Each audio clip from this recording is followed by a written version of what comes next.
Então vamos apresentar o nosso palestrante sobre o painel Soja Louca 2, Mistério Desvendado. Maurício Conrado Meyer, engenheiro agrônomo formado pela Universidade Estadual de Ponta Grossa, possui mestrado em fitopatologia pela Universidade de Brasília, doutorado em agronomia, proteção de plantas pela Universidade Estadual Paulista Júlio de Mesquita Filho, pesquisador da Empresa Brasileira de Pesquisa Agropecuária, Embrapa Soja, desde 1989. Sua maior experiência concentra-se na área de fitopatologia, atuando principalmente em manejo de doenças de soja e desenvolvimento de cultivar de soja resistente a doenças.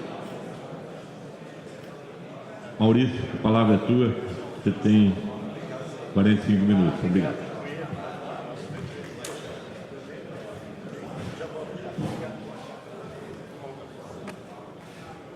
Bom dia.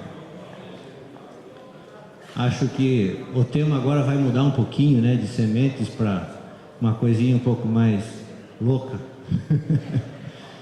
Obrigado pelo convite, a organização do evento, Sila, Ademir.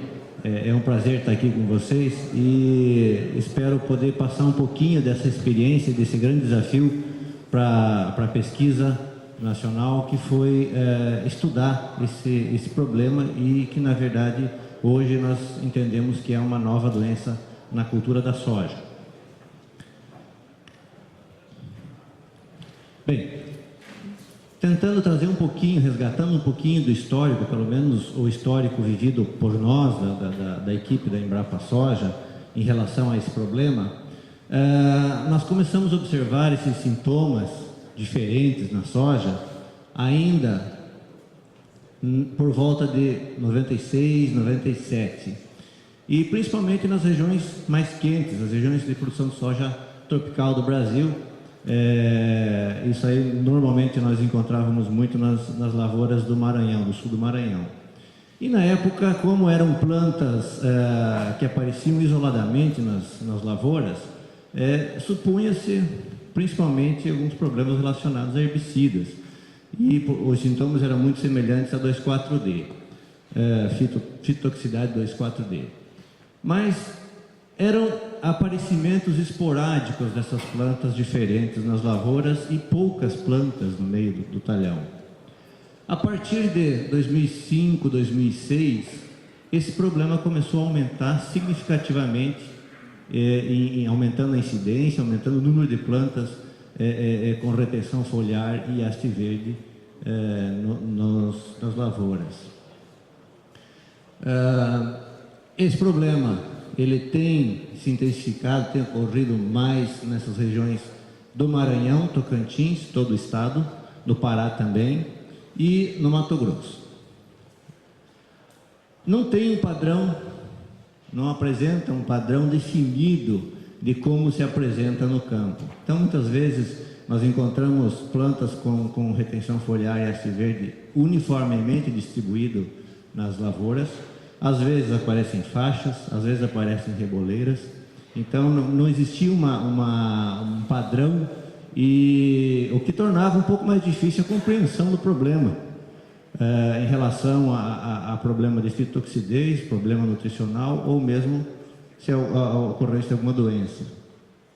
E as perdas, elas estão relacionadas então diretamente à redução de número de vagens e grãos por planta, pela redução do número de vagens por planta, o desconto por impurezas, porque quando esse talhão chega no momento de colheita, nós temos muitas plantas verdes no meio e isso gera um nível de impureza muito grande na massa de grãos e um desconto na comercialização. E a redução de produtividade, então, estimada em algumas propriedades no Maranhão, no Mato Grosso, no Pará, variam aí de 40% a 60%.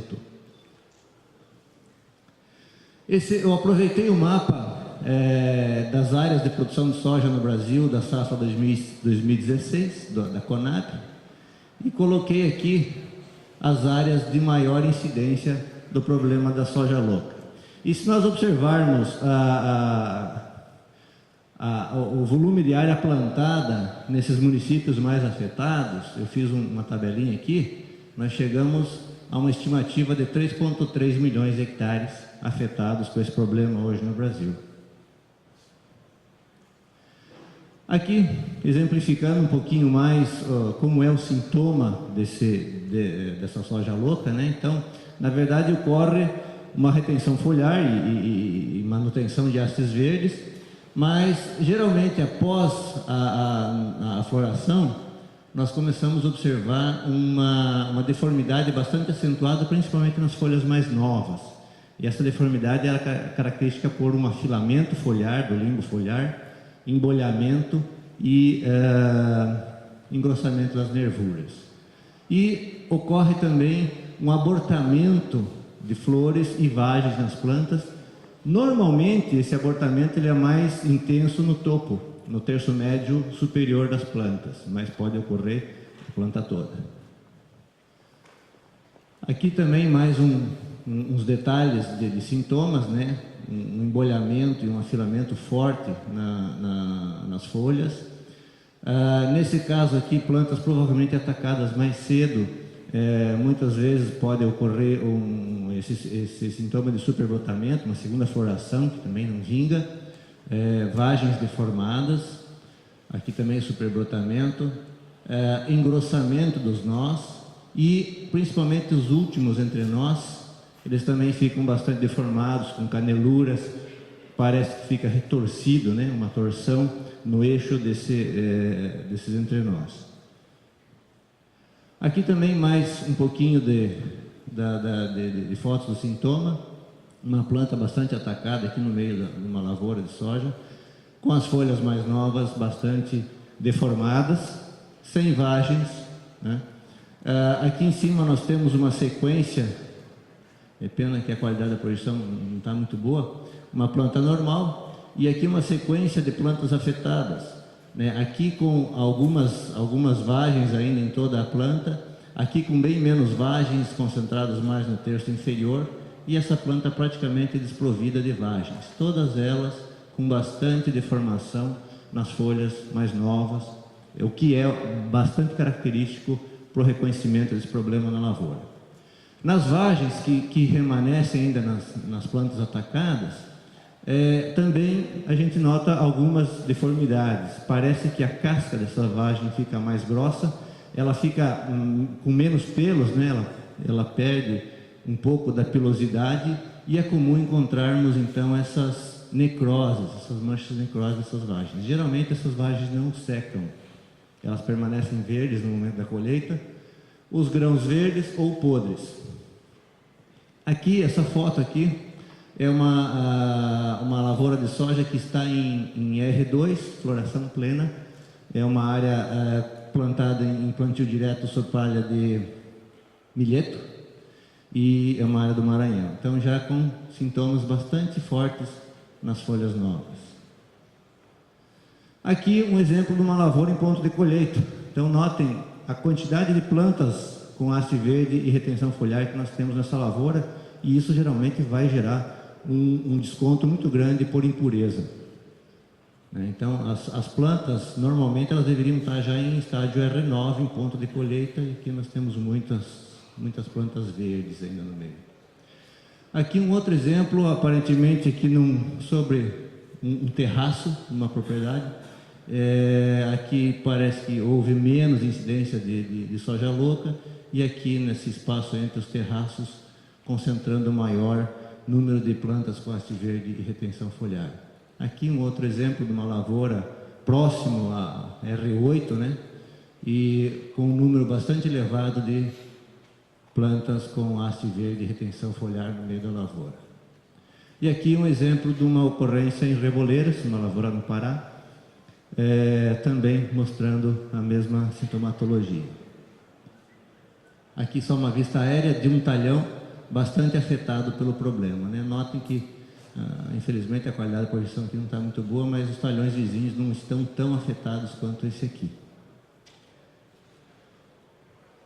Bom, grande desafio, né? O que é isso aí? Então surgiram um monte de hipóteses, várias hipóteses, e foram começando a ser testadas no início de uma forma ainda meio desordenada, depois foi montado um projeto de pesquisa específico para isso, e um projeto multidisciplinar, porque que colegas, que áreas nós chamaríamos para estudar esse problema? Então, nós tivemos o envolvimento de colegas na área de fertilidade de solos, de entomologia, de fitopatologia, de fisiologia da planta, enfim, tentamos juntar muitos colegas aqui para tentar entender esse problema e tentar buscar a causa para a gente buscar uma alternativa de solução e de manejo disso aí. As primeiras hipóteses que surgiram eram do envolvimento de vírus, principalmente carlavírus, transmitidos por mosca branca, né? Foram descartados, foram feitos vários estudos a respeito da detecção desses vírus ou da transmissão disso aí por semente, por enxertia, tudo negativo. Organismos tipo vírus, né? Fitoplasmas, micoplasmas, espiroplasmas, também nada encontrado, nada definido. Depois veio a onda do ácaro uribatídeo, são ácaros grandes, geralmente ácaros escuros, pretos, e que estão normalmente na matéria orgânica do solo e participam da decomposição, do ciclo de decomposição dessa matéria orgânica. Muitas vezes eram encontrados em plantas com sintomas, mas também várias das vezes, depois que foram observados a presença desses ácaros, também em plantas normais. E os estudos feitos pelos colegas acarologistas aqui mostraram que ele não tinha nenhuma ligação com a reprodução do sintoma nas plantas de soja. Herbicidas, também foram feitos vários testes, nada desencadeou o problema.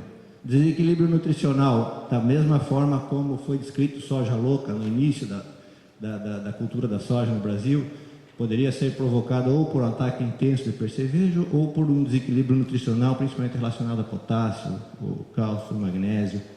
Também nada encontrado, nada relacionado a boro, e não conseguimos reproduzir os sintomas em várias situações de desequilíbrio nutricional. Bem, aí os trabalhos continuaram, nós continuamos fazendo alguns testes e vários ensaios em campo, em laboratório, e conseguimos reproduzir os sintomas trazendo folhas de plantas afetadas de lavouras e usando essas folhas como cobertura de solo e fazendo a soja germinar passando por essa cobertura de solo, com e sem planta afetada pela soja louca. Então nós conseguimos reproduzir o sintoma dessa forma. Aqui, desse lado esquerdo, nós temos linhas de plantas que nasceram com a presença de cobertura de solo dessas folhas de plantas afetadas, e aqui testemunhas sem essa cobertura com as folhas. E aí, à medida que as plantas foram se desenvolvendo, chegando na época da floração, os sintomas foram aparecendo, aqui na parte onde nós tínhamos a cobertura, e aqui onde deixamos como testemunha as plantas se desenvolveram normalmente, e assim até o fim do ciclo. Da testemunha, as plantas fechando o ciclo, e aqui onde nós tínhamos aquela cobertura, as plantas desenvolvendo haste verde, retenção foliar, abortamento, praticamente plantas sem vagens, né? Reproduzindo o sintoma. Então, o indício de que havia alguma causa biológica aqui ainda era bastante forte. E vários outros testes foram feitos, tanto em casa de vegetação como em vaso, como em campo.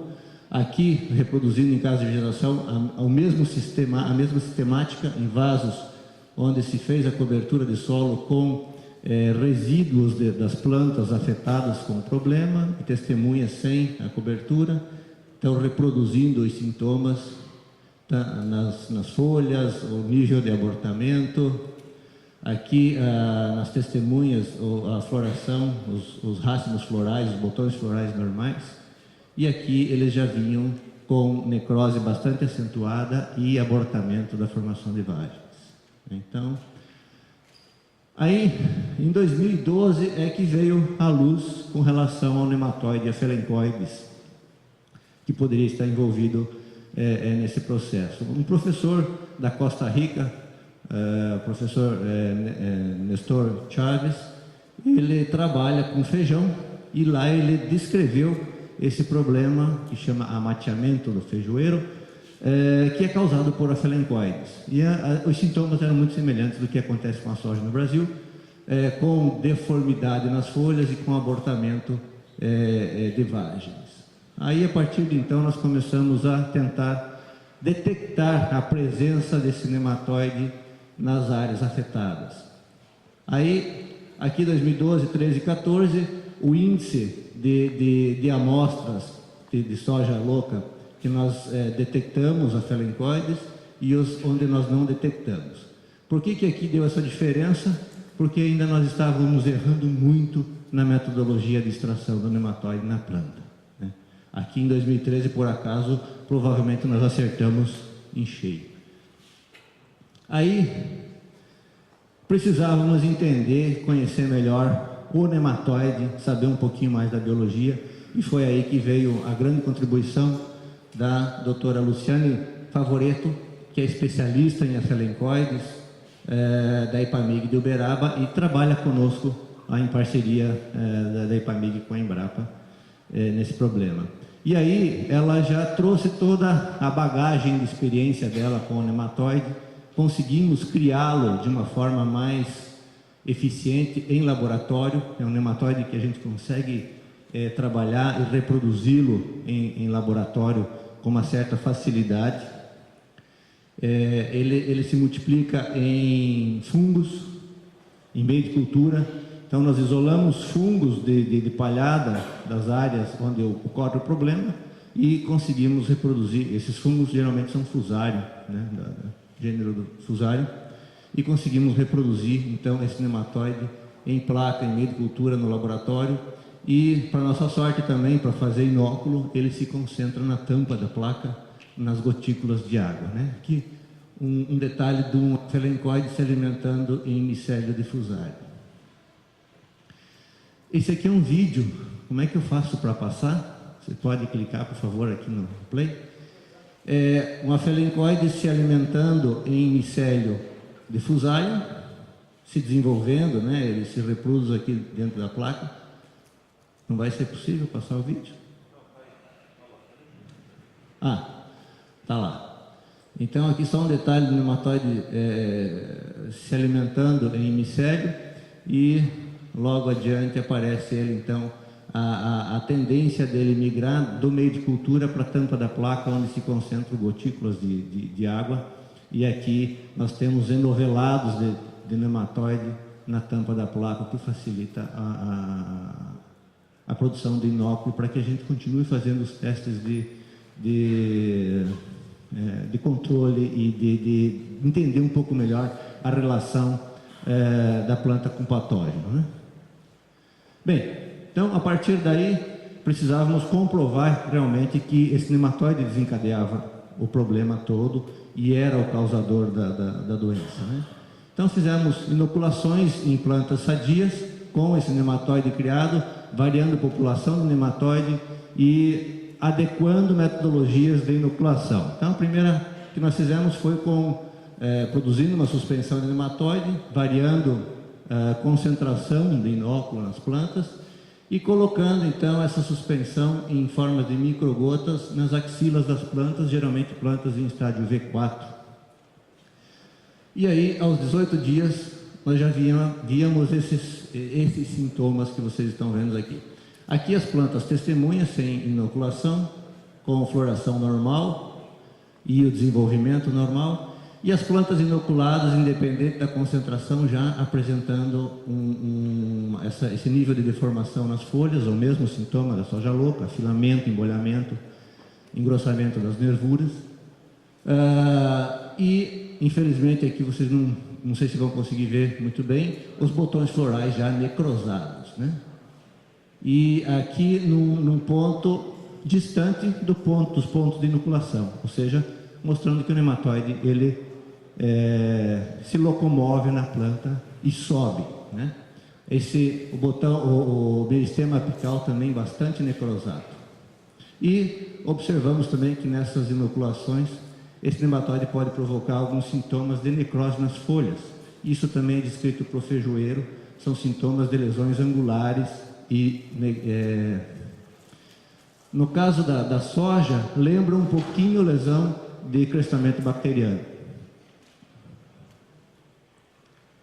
Aqui, mais ao final desses testes, então, o controle sem inoculação, as plantas com desenvolvimento normal e com volume de vagens, de produção de vagens normal, e aqui as plantas inoculadas já com a deformação foliar e abortamento de vagens, né? Então, aqui as folhas normal das testemunhas, afilamento, embolhamento nas folhas das plantas inoculadas, a produção normal de vagens, e aqui nas inoculadas praticamente plantas sem vagens, e aos poucas vagens produzidas também com um nível de deformação bastante acentuado, menos pelos, vagens aparentemente achatadas, né?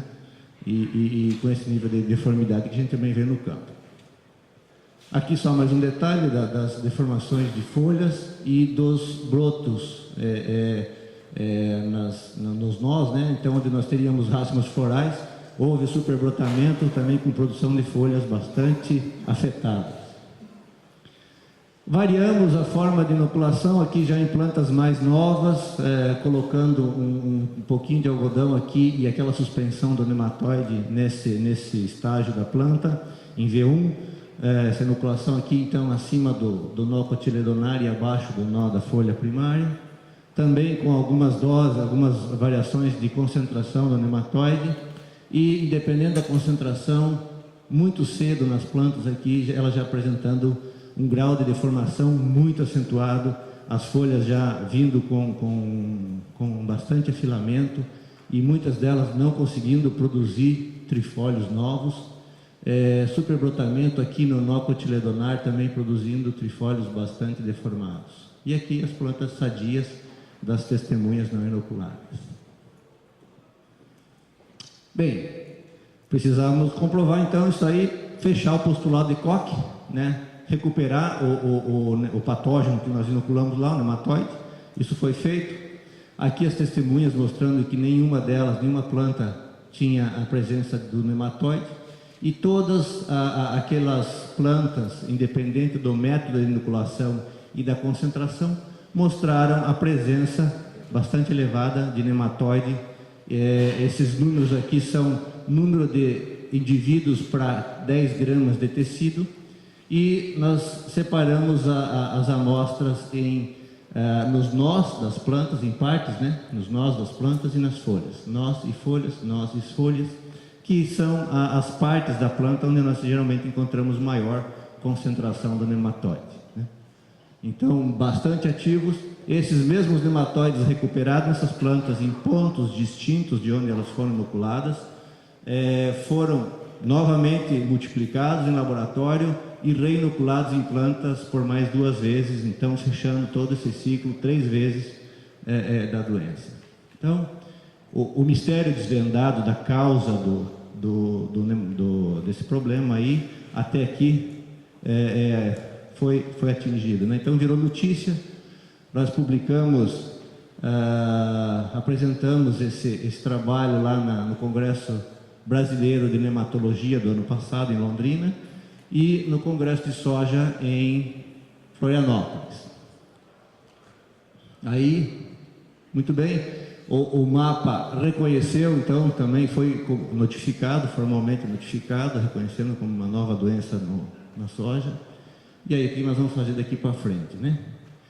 Aqui, o que eu vou apresentar aqui, então, já são resultados preliminares do que nós estamos continuando em relação a esses estudos, principalmente da relação do nematóide com a soja.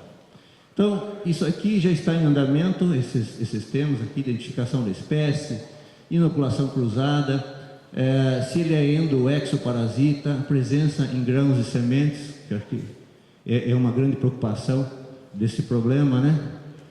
O local da inoculação e concentração na planta, para tentar entender quanto mais cedo o problema ocorre, ou quando que o problema começa a ocorrer, até para tentar definir quais são possíveis medidas de controle que possam ser tomadas no futuro. hospedeiros alternativos, onde esse nematóide fica. Esse nematóide tem uma grande capacidade de permanecer empalhada na forma de anidrobiose. Ele perde água e fica num estado latente, nessa palhada, passando entre safra, e depois, quando tiver alimento novamente, voltarem as chuvas, ele se recupera e volta à atividade fisiológica. Isso aqui ainda está por ser feito, né? Formas de dispersão do nematóide no campo, resistência genética em soja e possíveis alternativas de controle químico ou biológico. Bem, só para trazer um pouquinho do que a gente já tem de informação acumulada nesse ano, a identificação da espécie, com base nas características morfológicas do nematóide, pela taxonomia baseada em características morfológicas, a doutora Luciane identificou que provavelmente se trata de Aphelencoides bassei mesmo, que é o Aphelencoides descrito como causador da ponta branca no arroz e também do problema do feijão na Costa Rica, né, do amateamento do feijoeiro. A identificação, a confirmação molecular ainda está sendo feita. Inoculação cruzada. Bom, pegamos Aphelencoides vindo de diversas hospedeiras. Comparamos com o Aphelencoides extraído de soja, e também pegamos de arroz, de semente de arroz, de forrageiras, principalmente sementes de forrageiras, e de flores. Aqui no caso o Aphelencoides veio de plantas de asplênio. Bom, isso aqui parece ser uma boa notícia. Nós estamos confirmando, repetindo esses ensaios aqui para confirmar essa informação de que esses outros nematóides, essas populações vindas de outras hospedeiras, não reproduziram o sintoma, apenas a população que nós temos de soja. Se ele é endoparasita ou exoparasita. Então, na literatura fala que ele sobe geralmente na planta pelo lado externo, necessitando de um filme d'água. O que nós encontramos na soja e o que geralmente a doutora Luciane tem encontrado em forrageiras mostra o contrário, ele é endoparasita. Aqui é o resultado de média de várias repetições, aqui acho que são 10 repetições de plantas inoculadas, de soja inoculada com Aphelencoides. E aqui, essa coluna aqui é o resultado da análise da água de lavagem de cada amostra processada. Então, para a gente tentar detectar o que havia externamente naqueles tecidos a serem analisados, e aqui a quantidade de nematóide depois do processamento, ou seja, bateu no liquidificador todo aquele, ou o nó, ou a folha, ou as hastes, e o que estava dentro deles, né? Então é muito maior do que aquilo que a gente retira contaminando os tecidos externamente. E aqui umas fotos feitas com coloração, descoloração do tecido vegetal e coloração do nematóide, aqui de folha e aqui da região do nó. Então aqui mostra o nematóide dentro do tecido da planta de soja. Aqui também nós temos alguns nematóides, aqui também são Aphelencoides.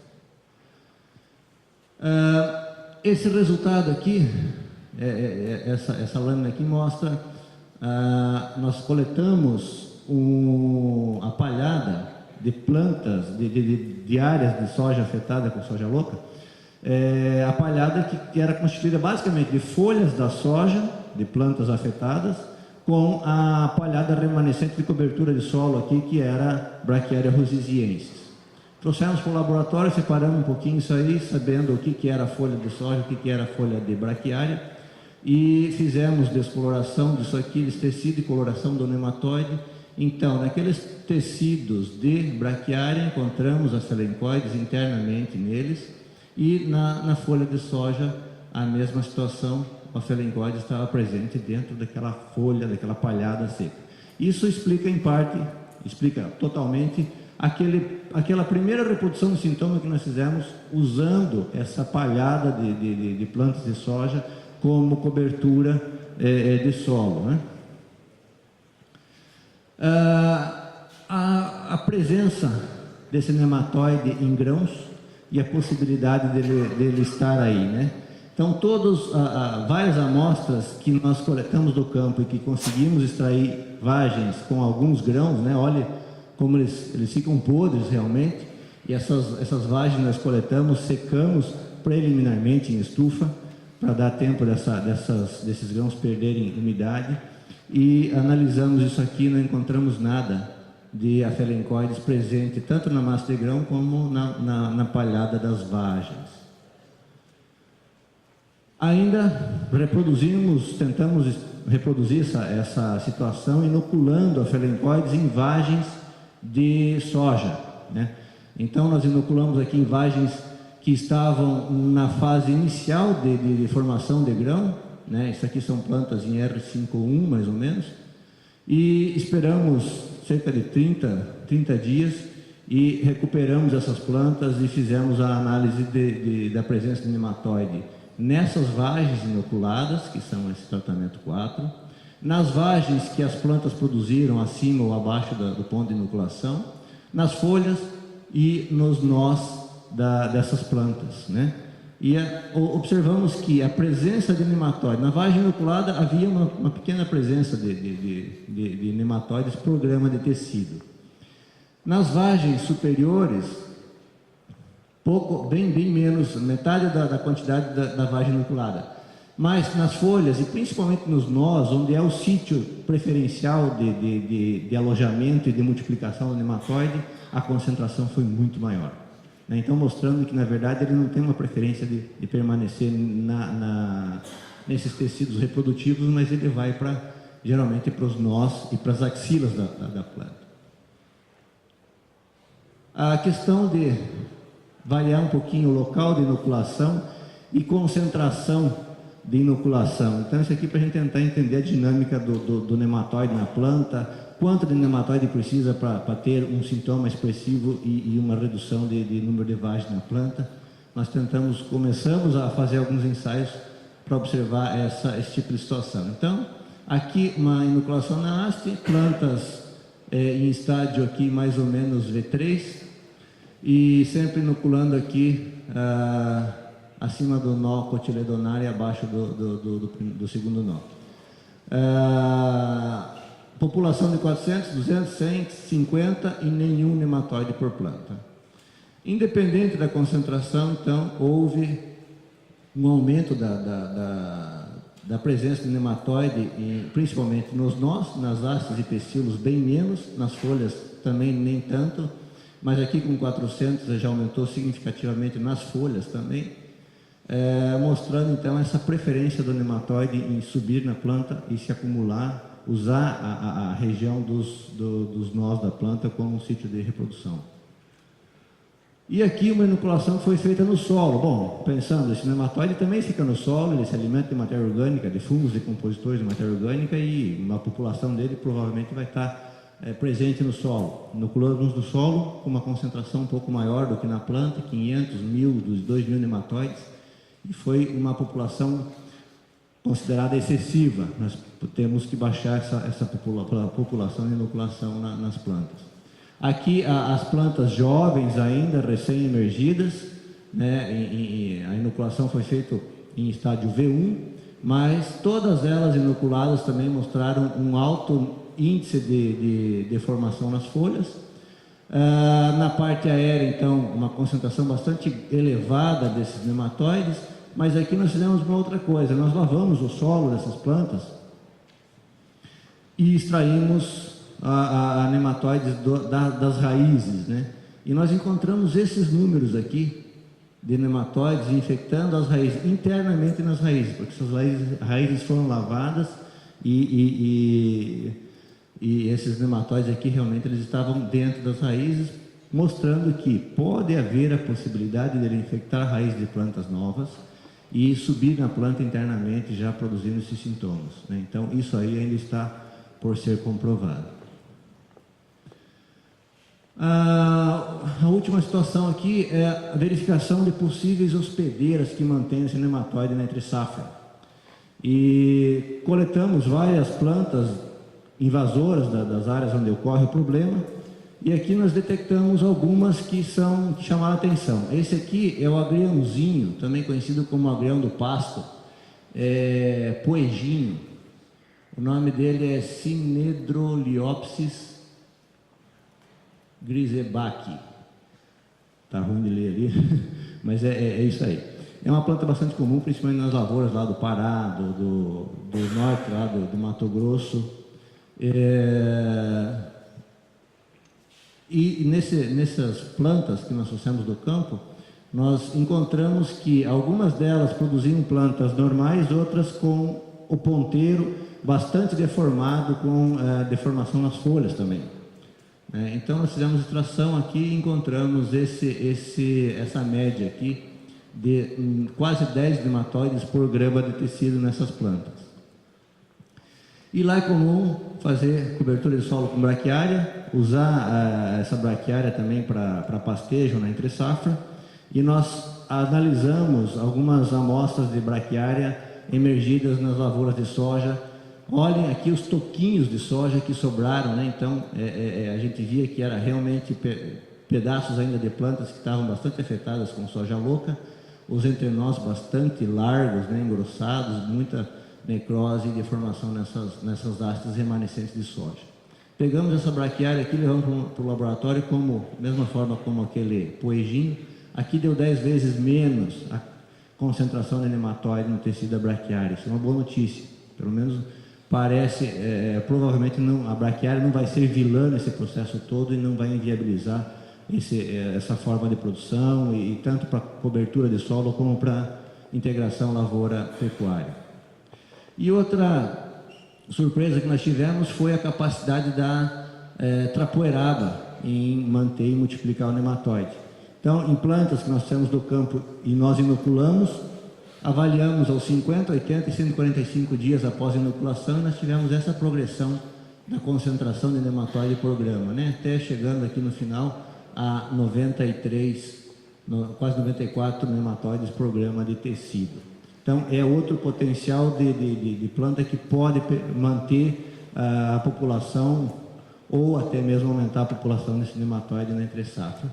E isso corrobora os dados preliminares de campo que nós temos, mostrando que em áreas em que se faz esse manejo de plantas invasoras na entre-safra e logo cedo na cultura da soja, nós diminuímos o problema. Áreas onde se faz milho safrinha depois da soja também reduz bastante a incidência de soja louca na safra seguinte na cultura da soja. Bom, nós não poderíamos chegar a esses resultados todos sem o apoio, sem parceria de várias instituições, de vários pesquisadores que aqui estão listados. Eu espero não ter esquecido de ninguém. E era isso que eu tinha para trazer de informações para vocês. Muito obrigado.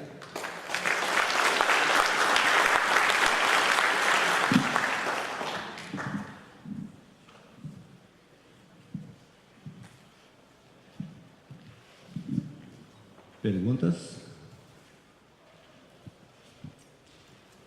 O Pedro disse que ia combinar uma pergunta comigo. Bom dia, França Neto. Bom dia, França. Embrapa Soja. Maurício, obrigado pela aula que você deu de fitopatologia, mostrando todos os postulados. Ficou de uma forma muito simplista, né, a sua apresentação, mas a gente sabe o trabalho, horas de dedicação sua, da equipe que você mostrou, da Luciane, e fiquei contente com a notícia que você mostrou a possível transmissão por vagens e sementes, né? Embora ali eram grãos, né? Até de péssima qualidade. Nesse sentido, você ainda está fazendo mais alguma observação? Porque nós, como sementeiros, é uma das grandes preocupações a possível transmissão desse nematóide por semente. Você vai fazer mais alguma coisa além do que você já mostrou, não? Obrigado, França. Sim, provavelmente nós vamos ter que repetir para ter bastante certeza de todos esses resultados. Mas eu estou convicto de que realmente esse nematóide não se aloja na semente, até porque quando nós estudamos a possível causa viral do problema, nós estudamos exaustivamente a transmissão via sementes, por enxertia, via sementes, por inoculação mecânica, além das confirmações de microscopia de transmissão e tal. de várias amostras que nós plantamos de grãos, né, vindo de plantas afetadas, zero de transmissão, zero de reprodução dos sintomas nessa situação. Essas extrações feitas também em grãos de amostras que nós trouxemos do campo até agora mostram que o nematóide não está presente na semente, né? Então, essa é uma boa notícia tanto para o ramo de semente como para nossas exportações, porque países podem impor embargo à soja se houver a presença de efelencoides, e efelencoides pode ser uma ameaça potencial para a fitossanidade das culturas importantes em alguns países. Então, eu acho que nós não corremos esse risco, felizmente. Pelo menos os resultados que nós temos até agora mostram isso. Olá, doutor Maurício, parabéns, né? É a pergunta que a gente combinou, eu vou mudar, tá? Eu esqueci da pergunta. A primeira pergunta é qual que é a relação do nematóide com a região, né? Se o nematóide poderia ser encontrado aqui mais ao centro-sul. E a segunda quais seriam os métodos de controle, além do controle das plantas daninhas, né, ou plantas antecessoras, se haveria, por exemplo, alguma molécula química já estudada, alguma coisa nesse sentido. Ok, obrigado pela pergunta. Nós combinamos fazer pergunta fácil, viu? Essa segunda já dificultou um pouquinho. Não, mas a questão dessa região geográfica, né? Então, aparentemente, esse nematóide ele tem o ambiente ótimo para que ocorra esses sintomas, para que ele se desenvolva, é aquela que a gente mostrou ali, porque são regiões que realmente ocorre o problema de uma forma bastante acentuada. A gente vê perdas de 60% de produtividade nessas regiões, porque o volume de plantas com haste verde e retenção foliar que sobra na lavoura é muito grande. Eu já vi áreas, dá para dizer que é uma área de 100% de perda, em que o produtor plantou e quando chegou no momento de floração, todas as plantas praticamente apresentavam sintoma nas folhas e o abortamento de flores e formação de vagens. Então, nesse momento, ele decidiu gradear essa área e plantar milho. Quer dizer, a expectativa de produção de soja naquela área foi 100% frustrada, né? Mas nós já coletamos várias amostras e vimos vários relatos também, presencialmente, de sintomas parecidos em Goiás, Mato Grosso do Sul, Paraná, e agora recentemente foi noticiado pelo Instituto Fitos lá no Rio Grande do Sul. Não temos a confirmação disso. Todas as amostras que nós coletamos e que nós ou recebemos de áreas do Centro-Oeste ou aqui do Paraná deram negativas para a presença de efelencoides nas plantas. Então, isso não descarta a hipótese do problema ter sido causado pelo nematóide, porque alguns ensaios que nós conduzimos no Maranhão mostram que na entre-safra seca, mesmo as plantas inoculadas e mostrando sintomas, nós temos dificuldade de recuperar o nematóide da planta pela questão do ambiente, de estar muito seco, e se a planta tiver sem um filme de água, geralmente nós não conseguimos localizar esse nematóide na planta e não conseguimos recuperá-los. Então, o ambiente da expressão do problema e do nível de dano, por enquanto, está mais restrito a essa área, que não é pequena, né? Então, imaginando 3,3 milhões de hectares, é uma área bastante expressiva, e são áreas em franca expansão, né? Então, se considerar, principalmente o Pará ainda tem muita área para expandir, Maranhão e Tocantins também ainda tem bastante área para expandir, e são áreas onde ocorre o problema com mais intensidade. Mas daqui para frente a gente vai continuar monitorando e vendo realmente se pode se tornar um problema tão sério aqui no Centro-Oeste ou no Sul e Sudeste do Brasil. E a segunda pergunta, sobre possibilidade de controle químico biológico, nós não sabemos nada ainda a respeito. Existem vários produtos que têm efeito de mortalidade sobre o nematóide, mas não sabemos se ele aplicado na planta vai dar esse efeito satisfatório e poderá vir a ser usado como uma importante ferramenta de controle. Esperamos que sim. Esperamos que sim. Existem produtos com bastante potencial. Provavelmente esses produtos vão ter que ter uma característica de sistemicidade bastante acentuada, ou no caso de biológicos ou de de alguns produtos que têm ação de contato sobre o nematóide, que a gente consiga fazer com que esses produtos fiquem mais tempo aderidos na planta. Então isso tudo ainda está por ser estudado, é uma possibilidade, e eu peço encarecidamente, principalmente para as empresas, que não saiam por aí recomendando desde já produtos que têm ação nematicida. Nós já testamos algumas coisas no campo e não tivemos resultados ainda muito bons. Então, dando exemplos aqui, a abamectina, então já foi feito alguns ensaios de campo e nós não conseguimos ver uma redução significativa da incidência do problema.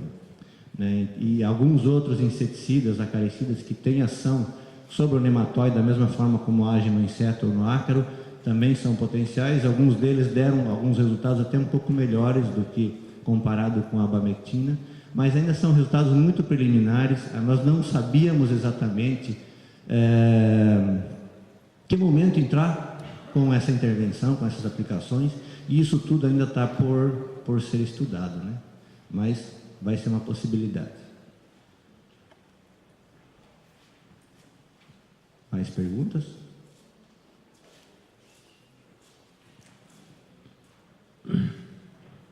Não havendo só mais perguntas, a gente gostaria de encerrar essa apresentação, agradecer muito a presença e a palestra do Maurício, que realmente trouxe um assunto muito palpitante, muito da hora, para que a gente já comece a cuidar disso, mano? Comece já. A atenção, o alerta está dado, a atenção está sendo tomada daqui para frente, e agora com essa compreensão um pouquinho melhor da dinâmica da doença, acho que fica mais fácil de tomar as ações. Ótimo. Eu agradeço muito o convite e a oportunidade de estar aqui. Muito obrigado. Obrigado.